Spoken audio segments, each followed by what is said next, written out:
Good evening, everyone. This week's Parshat is Pikuday, Tavshin Pei Daled.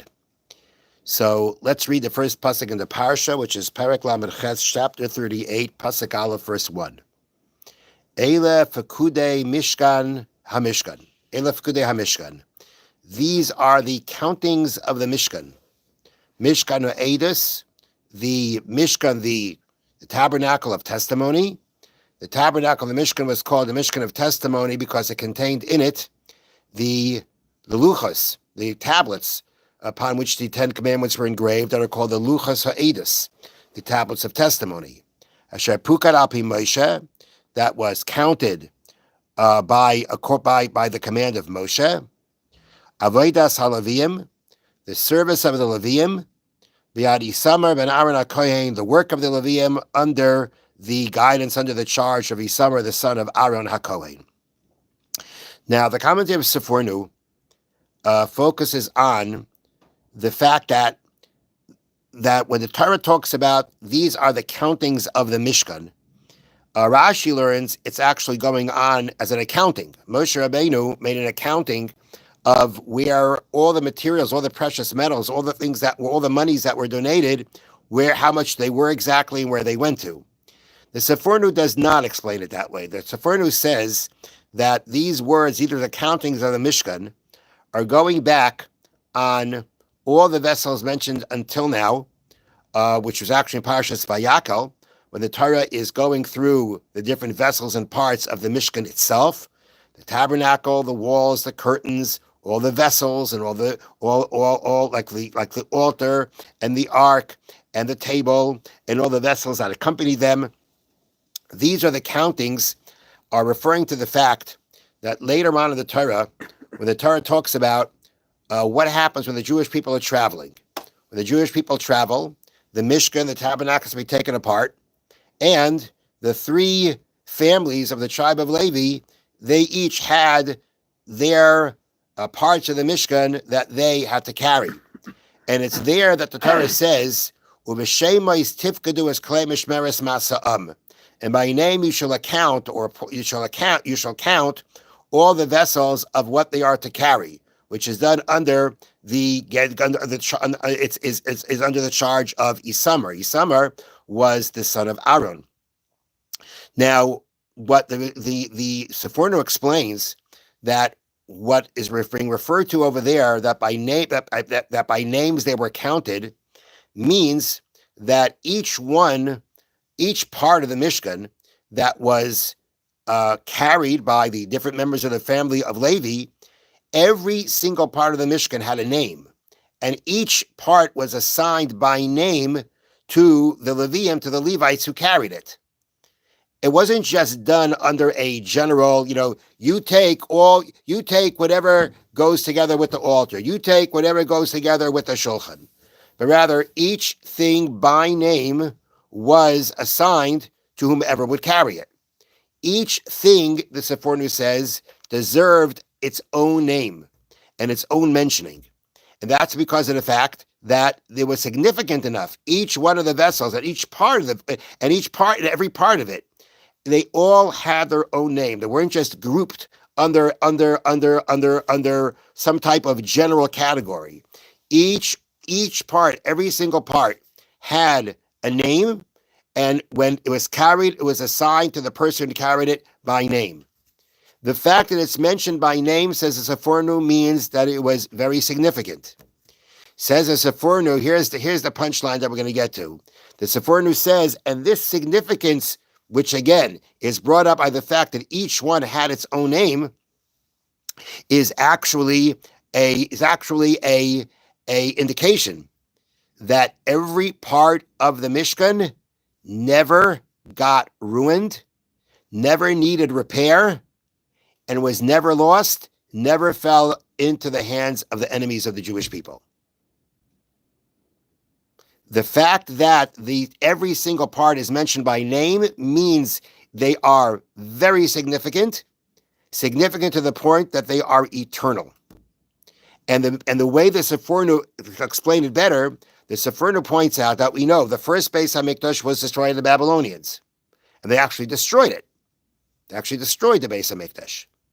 The ark was not destroyed or taken by the Babylonians. It was actually hidden away before the Beis Hamikdash was destroyed.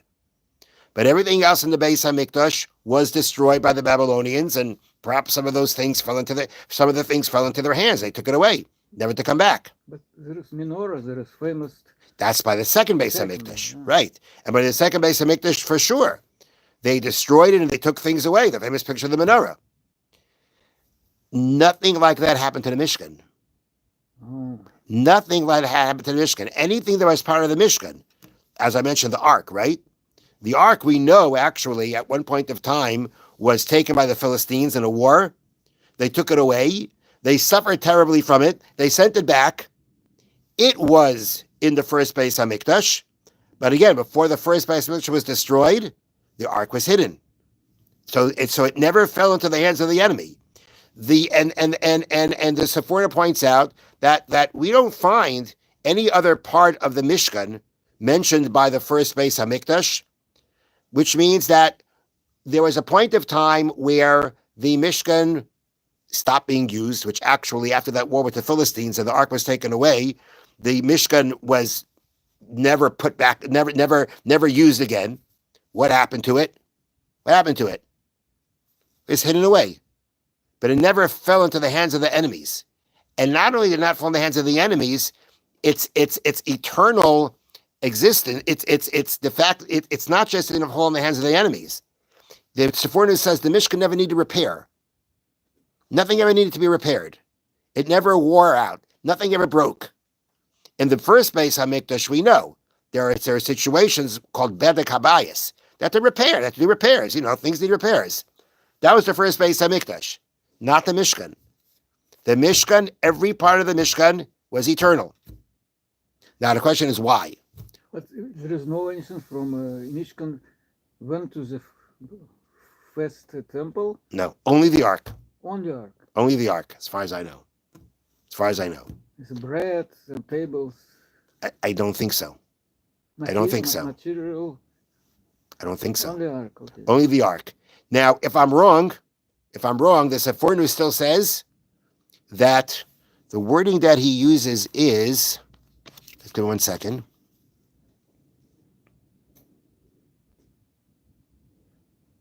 Yeah, the way he says it is, there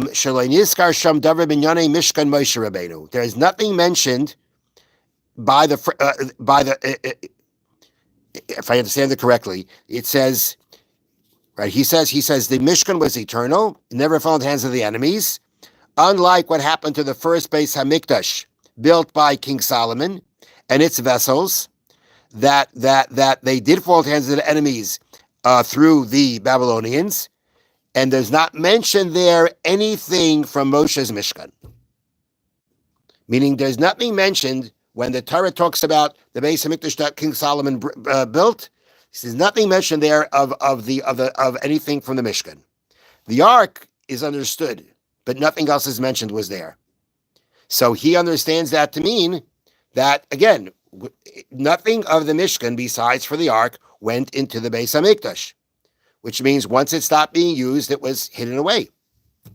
But it remains eternal. In the time that it existed, he says nothing went wrong with it. Nothing went wrong. And when it was done, it never fell into the hands of enemies. It was put away, it was hidden away. What is eternal? Is this like somewhere exist? Yeah. Just like the ark exists somewhere. It's there, but it's hidden. But even forever? Eventually, I guess, when Mashiach comes and the Beis Hamikdash is built, the ark for sure will come out. Okay. Now, then the Sephora continues, okay, so what made the Mishkan special? What made the Mishkan different than the first Beis Hamikdash and the second Beis Hamikdash? We always say the Beis Hamikdash, and the Mishkan was temporary, and the Beis Hamikdash was meant to be eternal. It was meant to last. That was supposed to be the permanent temple. The Mishkan was a temporary. The Beis Hamikdash, referred to the Beis Hamikdash, was meant to be the permanent. And here the Sephora is telling us that may be true, but the Mishkan, in a certain level, was holier. It than the Beis Hamikdash, seeing the fact, either holier or greater, whatever you want to say. But there was something that the Mishkan had over the Beis Hamikdash, in the fact that every part of it was eternal by the Beis Hamikdash. It wasn't that way at the end. Even when the Mishkan stopped being used, it never fell into the hands of the enemies, while the Beis Hamikdash did. So what's the difference? What made the Mishkan different? So he says, actually, it all lies in the words of the first pasuk. Or it begins with that. So for instance, it says, Eila Pikuday Mishkan, Mishkan Ha'edus. These are the countings, these are the things that are counted of the Mishkan, again referring to the vessels. Mishkan Ha'edus. The Torah refers to the Mishkan as the Mishkan, will translate as a tabernacle of testimony. And as we said, why is it called a tabernacle of testimony?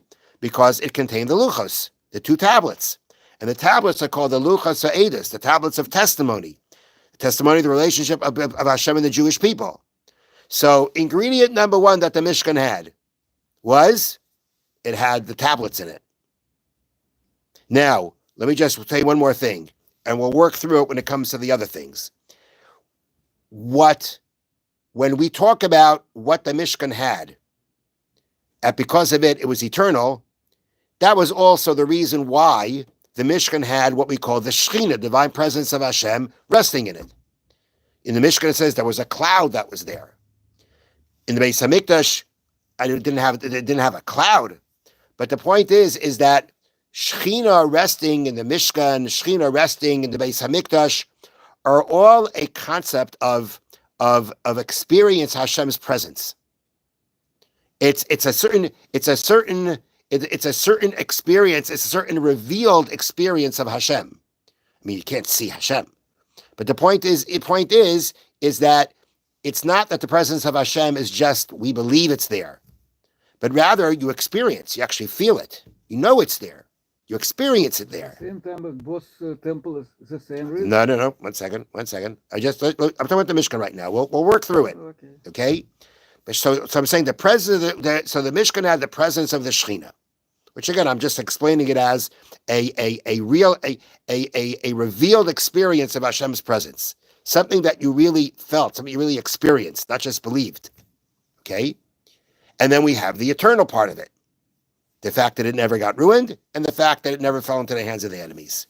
So ingredient number one for the Mishkan was it contained the tablets, the 10 Commandments. Okay. Number two, Asher Pukad al Pi Moshe. It was commanded, it was assigned by Moshe.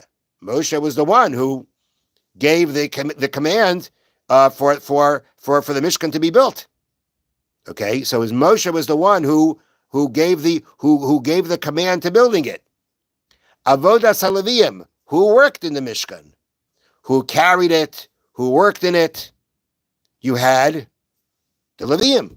The Leviim, again, it's interesting, it doesn't mention the Kohanim so much, but it says you have the Leviim. The Leviim are the ones who took care of it. They carried it. They had a job. Their job was they had certain jobs of, so to speak, guarding the Mishkan. But you had the Leviim, the work of the Leviim's involvement, Biyad Isamar, which was under the charge of Isamar. Isamar was a Kohen, and he was the one who was in charge overall of the vessels of the Mishkan itself. He was the one in charge of their upkeep, let's call it. So the fact that you had Moshe, the holy Moshe Rabbeinu, commanding its building, you had the Leviim carrying it and serving in it, which probably includes the Kohanim also, and in charge of them, in charge of their upkeep, in the very least, when it came to taking them down, having them be carried, having them be set up again, that was under the charge of Isamar.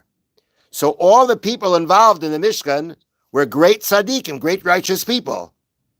That was part of the ingredients of contributing to the greatness of the Mishkan, that the Shekhinah rested there, and that it was eternal, that nothing there ever broke or wore out, and that it never fell into the hands of the enemies. Now, let's work through the Beis Hamikdash, the first temple, okay, built by King Solomon, okay. That's a quality. That's a positive ingredient. Okay. Did the Levium work there? Yes, they did. The Kohanim worked there. So you had there, and you had the ark. So that means you had the tablets. So the first three ingredients mentioned here by the Mishkan were by the Beis HaMikdash. And therefore the Beis HaMikdash had the Shechina. The Shechina rested in the Beis HaMikdash. Okay? But the Beis HaMikdash needed repair, and the Beis HaMikdash eventually fell into the hands of enemies. What was missing there? Moshe. No, because it had Shlomo. So there's one more part that I didn't mention because I forgot to put it in my notes. Okay? But if you look in your Chumash, okay, the first pasuk read, these are the countings of the Mishkan of testimony that were commanded by Moshe, the work of Levium, under the charge of Isamar, the son of Aaron HaKohen. Next pasuk, Chasek Chav Beis, Ubetzalel ben Uri ben Chor Lamata Yehuda, and Betzalel the son of Uri, the son of Chor of the tribe of Yehuda, Asa es kol asher tziva Hashem es Moshe. He did everything that Moshe commanded. The Eton with him was Aliyah ben Achisamach.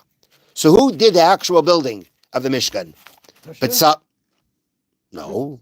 But I absolutely believe this is Who formed it? Who built it? What do you mean? No, but this is kind of don't just follow instruction from Hashem. No, I understand that, but the point is, though, the actual builders, the architect, and the people who built each part of the Mishkan, who did that? Betzalel, Eliyav, and their team. So the actual workers of the Mishkan, the actual builders of the Mishkan, were these, again, tzaddikim, these righteous people. Betzalel, Eliyav, their assistants, the Jewish people who contributed the different parts to it. You're talking about everyone involved in the Mishkan was righteous.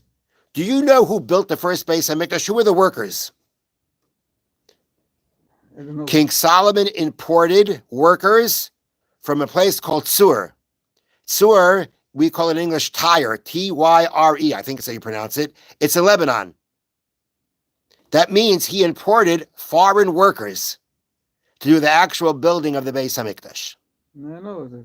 Therefore, says the Sefornu, because the actual workers were not of the level of Betzalel and Eliyav and their team, because it was missing that, that's why the Beis HaMikdash needed repair, and eventually fell into the hands of the enemies. But this is builders probably even they are not even Jewish. Right. Exactly. That's exactly the point. They're not even Jewish. Not only they're not Betzalel, they're not even Jewish. So you're talking about a ingredient that was missing. Now, it wasn't that missing that ingredient didn't stop the Shechina from resting in the Beis HaMikdash. However, it did make it that now the actual building, the vessels, they were not eternal. As the Sefornu says, they needed repair, and eventually they fell into the hands of the enemies. The enemies destroyed it, and they took things away. That's the first Beis HaMikdash. Okay? Now let's look at the second Beis HaMikdash. Okay, second Beis HaMikdash. Okay? So the Sefornu points out, by the second Beis HaMikdash is important to know, right? Besides the fact that it was destroyed, the Gemara says the Shechina did not rest in the second Beis HaMikdash.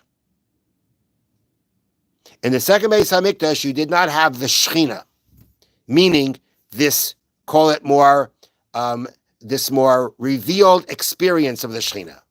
It doesn't mean the Shechina wasn't there at all. The Shechina was there, but the Shechina was there in a more hidden way.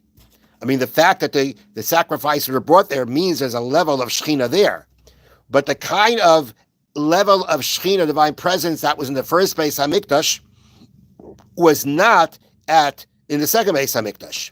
I believe, I hope I'm right about this, in Pirkei Avos, it says that in the Beis HaMikdash, there were 10 miracles that took place in the Beis HaMikdash every day. You know, the pillar of smoke, right? The wind never blew it. The rain never extinguished it. There was no flies in the place where the meat was. No woman ever miscarried from the smell of the meat roasting. There's 10 miracles there mentioned. I believe that's only by the first Beis HaMikdash, not the second Beis HaMikdash. Because by the second Beis Hamikdash, as the Gemara says, it says there was no Shechina. There was no Shechina means the Shechina was not present in a revealed manner, calling it revealed in the sense that it was something that was felt, that was really experienced. That was in the first Beis Hamikdash, not in the second Beis Hamikdash. Now, to me, the second Beis Hamikdash wasn't a holy place. The sacrifices were done there. All the sacrifices were done there. The fact that sacrifices were done there means it was holy. It means that there was a level of the divine presence that was resting there, which is what allowed to have the service of the karbanis. You could have the actual service of the karbanis in the Beis Hamikdash, because that itself is a manifestation of the presence of the Shechina. That itself is part of the Shechina being there.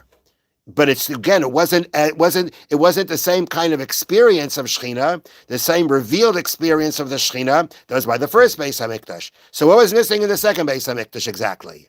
Says the Sefornu, and the second Beis Hamikdash is number one. Was there an ark in the second Beis Hamikdash? No. That means there were no luchas. The tablets weren't there. That's number one. Okay, who commanded that it should be built? Meaning, who basically allowed it to be rebuilt? Who is the one who said, okay, it can be rebuilt? Who? Koresh. Cyrus. He is not also. What? He is also is not. He is Jewish or? Not. I don't think the first one who said it would be considered Jewish. There was Esther had a son. No, Esther had a grandson, Koresh. I think it was a grandson. I'm not sure about the orders, but it was Koresh, right? Koresh was not a tzaddik. Koresh was not Moshe. Koresh was not Shlomo. He was a Persian king, yeah. and therefore he was the one. He was the one who commanded it. Meaning, of course, the person who led the Jewish people back for the second Beis Hamikdash was Ezra HaSofer, Ezra the scribe. Ezra HaSofer was a very great man. But he wasn't the one who basically commanded it. It didn't come about through him. He needed Koresh to allow it to happen.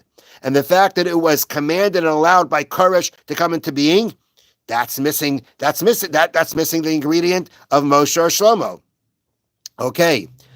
This is an interesting thing to know. And were the Levium present in the second Beis Hamikdash? So it's interesting the way that the Seforno looks at it. Because again, it would seem from the pasuk that when we speak about by the Mishkan, we speak about the Levium, the Levites. We're speaking them at least in the context of carrying the Mishkan, at least according to the Seforno. Who carried it? Who carried the Mishkan? It was the Levium who carried it. The Levium, when Ezra the scribe came back to Eretz Yisrael with Jews to rebuild the second Beis Hamikdash, Ezra said, no Levium. There are Kohanim there, but there's no Levium.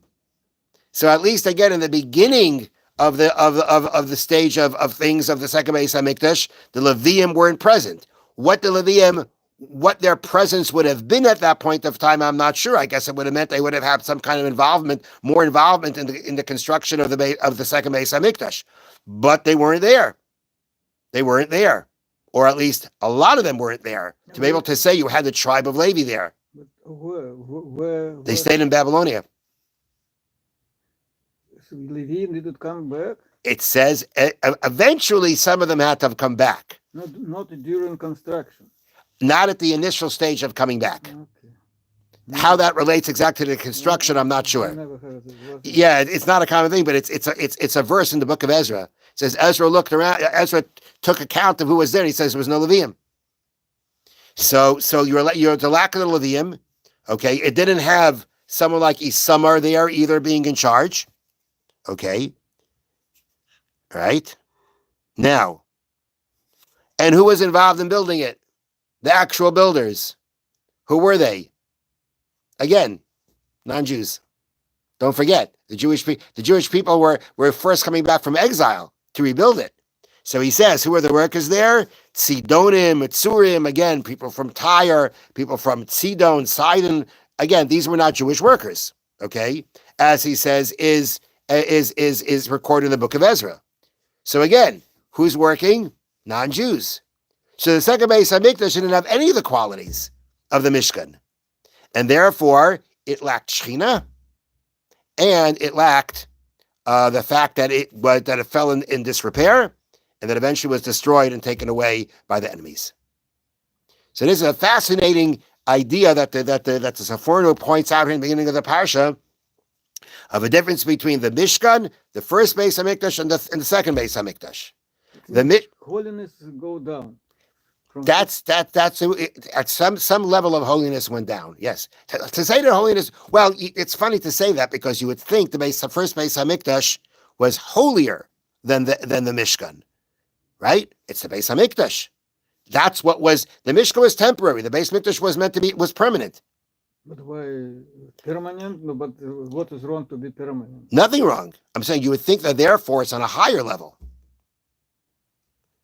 And probably in certain ways it was on a higher level. Even if he was constructed by not Jewish, is it still holier than Mishkan? The thing is like this. For what the point of Seforno is saying, from the point of the Seforno, it's not. From the point of the Seforno about that it has Shechina and it's eternal, it does. The first Beis Hamikdash should not have that. Were there other aspects that the first Beis Hamikdash had over the Mishkan? I can't tell you exactly what, but I would probably say there were. I would assume that. But for what the discussion of the Seforno is, which is Shechina and eternity, it went down. Now it went down at least from the eternal part. Do I know, was the Shechina more present in the Mishkan than the Beis Hamikdash? I don't know. Maybe it was. In the sense that, we say the Jewish people saw a cloud by the Mishkan. A cloud would rest on the Mishkan. The Jewish people would see that. Maybe that means that even from the presence of the Shechina was greater. Something to think about. But the Seforno, from what he's talking about, yes, you're talking about a certain level of where things went down. Now, let me ask you a question. So when we talk about these ingredients about the people involved, Moshe is involved, and Levium are involved, and the workers were tzaddikim, right? What is it about the fact that, what difference does it make if the people constructing it, right, are great people or righteous people or regular people? What difference does it make? You're building a building. You're building a vessel. You're building a building. What's the difference who's building it? What's the difference? What is different? Yeah. Can we try to explain the difference? Now, go ahead. Want to say something? I believe, from my point, this is a Mishkan made by great people with directly instruction from God. He said what to do directly. It's built me home to me. They make home to him. This is what they only follow. And King Solomon? King Solomon didn't follow. I don't know what his. He followed the rules. He followed the rules. All the rules that were there before, he followed them. Maybe he added more, but he followed. He didn't get it. Did he get a direct directive from Hashem about what to do? Hashem didn't say about anything about Solomon, but he said name Betzetzel. Yeah, I understand, but you have to look. But did Hashem speak? He selected who is going to build it. Yeah, well, Hashem selected Solomon to build the first Beis Hamikdash. Who? Hashem. Hashem told David HaMelech that your son is going to build the Beis Hamikdash. Where?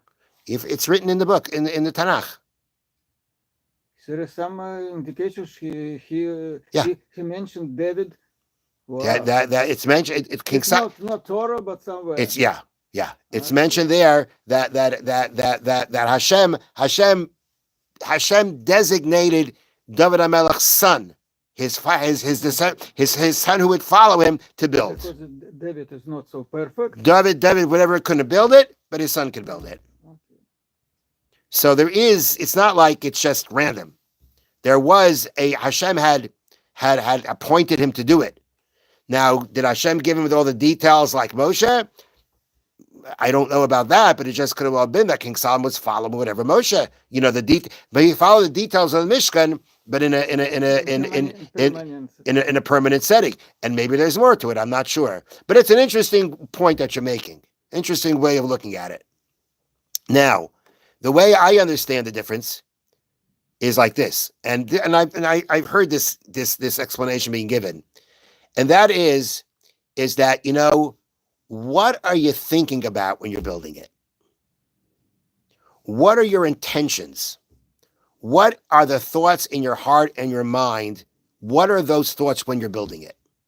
Am I just building this because I'm building a building? Or are my thoughts here? I am building a dwelling place for Hashem's divine presence. And that would be the simplest thought. Then you could have some very sublime, mystical, great thoughts that you have in mind when that's happening. The point is that there is an investment of thought in when you're, depending on what your intentions are and what you're building, that makes a difference into the quality, into the spiritual power and sanctity of that thing. It's not just I'm building and that's it. What am I thinking about? What are my intentions? Why am I building it? That makes a difference in the building itself. So when Moshe was commanding the Mishkan, and the Leviim were working in the Mishkan, and Isamar was in charge, and Betzalel was building, the thoughts, the intentions there were of the highest level. Those thoughts gave a special power and sanctity to this building, to the point that it was eternal, to the point that it didn't need repair, to the point that the Shekhinah could rest there. Okay. When that goes down, when you start missing that, when you start missing part of that, it makes a difference in what's being built. Wow. And I'll conclude with something I mentioned a couple of weeks ago on Shabbos. It's a famous Gemara in Baba Metzia. Baba Metzia talks about there was a sage Reb Chia, and he had a practice that he made a statement about himself. It wasn't bragging, but he made a statement. His statement was basically the idea: I made sure that Torah should not be forgotten amongst the Jewish people. Why? Because basically, for whatever reason, there was not a organized educational system for children, at least in certain parts of Eretz Yisrael. They didn't have an organized form of learning Torah. So what did he do? So he says like this: Reb Chia would go, and he would go to the forest, and he would catch deer. He would then slaughter the deer and feed the meat to the poor. He would then take the skin of the deer, work it into parchment. He would take 5 books he would take the parchment and make 5 scrolls out of them. On one scroll, he wrote the book of Bereshis, on the second Shmos, on the third Vayikra, the fourth Bamidbar, the fifth Devarim. He made 5 scrolls. He would go to a town. He would gather the children together. He would take 5 children, each one he would teach 1 book of the Torah. He would take 6 children and teach each one 1 book of the Mishnah. And then he would tell them, okay, now go teach each other what you know, what you learned. And he did that not only there, he did it all around Eretz Yisrael. That is how he made sure that Torah was not forgotten amongst the Jewish people. For some reason, they were lacking this basic ability to educate their children. There was no formal way of doing it. It wasn't happening until he went ahead and he did this. He did all this and taught these children. And in that, the Gemara declares, he made sure that Torah not be forgotten amongst the Jewish people. So the commentaries ask, I think the Vilna Gaon is one of them, asks like this: okay, it makes sense when you say he went and taught each one a book. Fine. Why did he have to make it himself? Why did he have to catch the deer and slaughter the deer and take the skin and take the meat and give it to the poor and take the skin and turn it to parchment, write the book himself? It's not like why did he have to do it himself? He couldn't get the parchment from people who make parchment. Parchment was your basic right. It was what everybody wrote on. He could go and get it from anybody. why did he have to go ahead and make it? The answer is because if he's doing it, then there's his intentions in what's being made and what's being done. And because they have his intentions, his holy intentions, his pure intentions, his intensity of intentions, because he was such a great man, his intentions that were now infused in those books that he wrote, those books now had a greater power, that the Torah that we learned from these books would really be remembered and be internalized and penetrate the neshamas of these children. Because he made them. And when he made them, you had his intention, his thoughts in it. That made those books very powerful on a spiritual level, so that the Torah studied from them would now have a greater effect on those who studied from it. Because when the proper intentions are put into an object, they actually infuse the object with a spiritual power and sanctity differently than when you don't have, and makes a difference in them, in that spiritual sense, if you didn't have them. Here, in the sense of the Mishkan, those pure intentions, those holy intentions, says the Sephor, is understanding by what the Sephorinu says, is that made the Mishkan the place for the Shechina and a building that never ruined and never got lost. It was eternal. Have a wonderful evening. Thank you for listening. Actually, this is Sofer who wrote the right Torah